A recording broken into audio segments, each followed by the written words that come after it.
Audio recordings of Michael Jackson detailing the dynamics of his relationships with children are set to air in a new documentary, offering what producers describe as an unprecedented insight into the private thoughts of one of the most famous and controversial figures in music history, the King of Pop, who died in 2009 at the age of 50.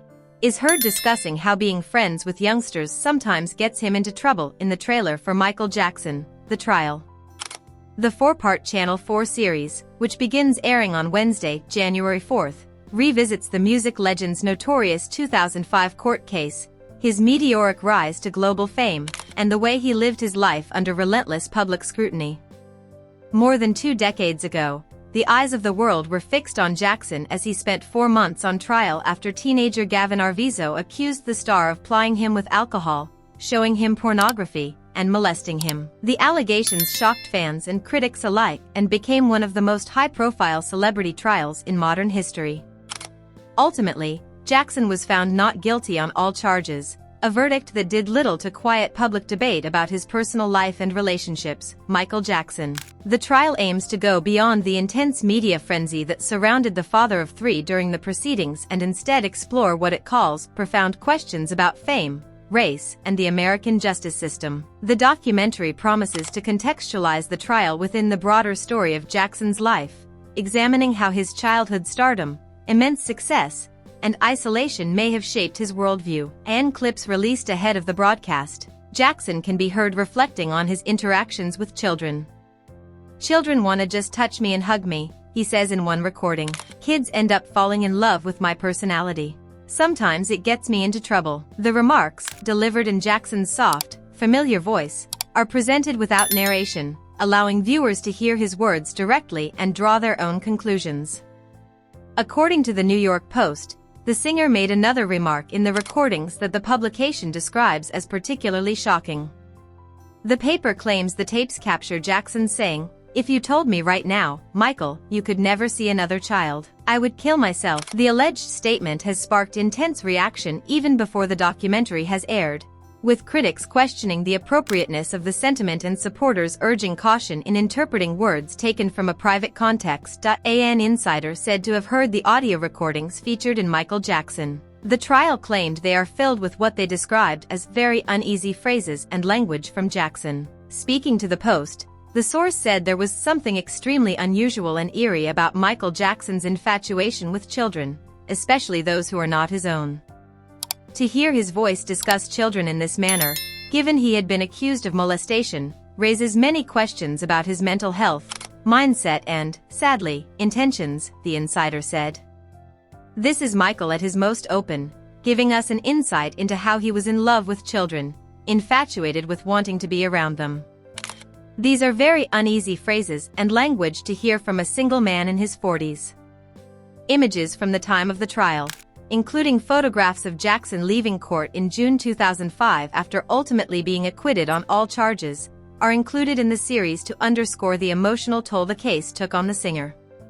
The documentary positions the recordings as a key piece of evidence in understanding Jackson's internal world during a period when his public image was under unprecedented strain. Executive producer Tom Anstis said some of the recordings capture Jackson on the brink of tears. "The unheard audio tapes of Michael Jackson offer a rare and privileged window into Michael's psyche and his soul," he said. "They deliver a new understanding of who Michael Jackson really was, what he thought, and the seismic moments that shaped his life." Anstis added that the tapes are emotionally raw and very real. "At points, you can hear Michael is close to tears," he said, suggesting that the recordings reveal a level of vulnerability rarely seen in the singer's public appearances. The documentary trailer features excerpts from these previously unheard recordings, positioning them as central to the series' promise of new insight. Alongside the audio, viewers are told to expect exclusive footage and testimonies from insiders, including members of Jackson's entourage and law enforcement officials involved in the investigation. While the series revisits the 2005 trial in detail, it also places significant emphasis on the final years of Jackson's life. The singer died at his Los Angeles home on June 25 at the age of 50, less than 3 weeks before he was due to begin his comeback concert residency, This Is It, at London's O2 Arena. All 50 shows had sold out, marking what was intended to be a triumphant return to the stage. On August 28, a day before Jackson would have turned 51, the coroner concluded that his death was a homicide after he was administered a series of drugs by his personal doctor.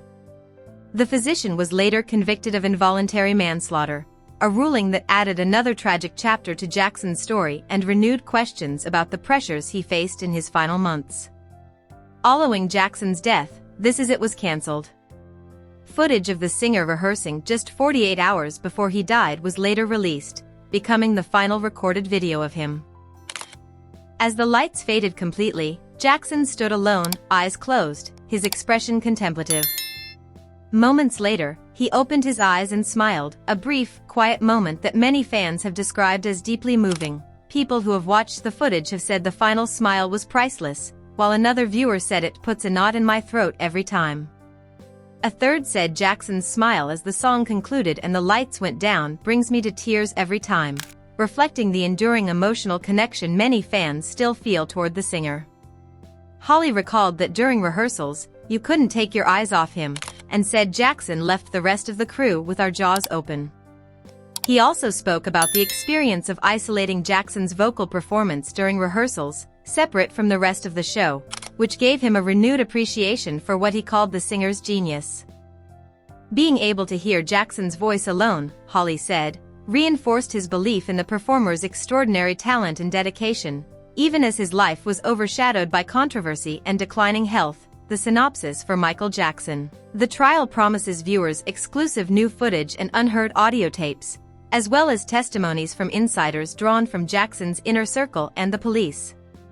The series positions itself as a comprehensive examination of the trial and its broader implications, rather than a simple retelling of allegations and verdicts. Among those appearing in the documentary is Jackson's former public relations agent, Vincent Amen.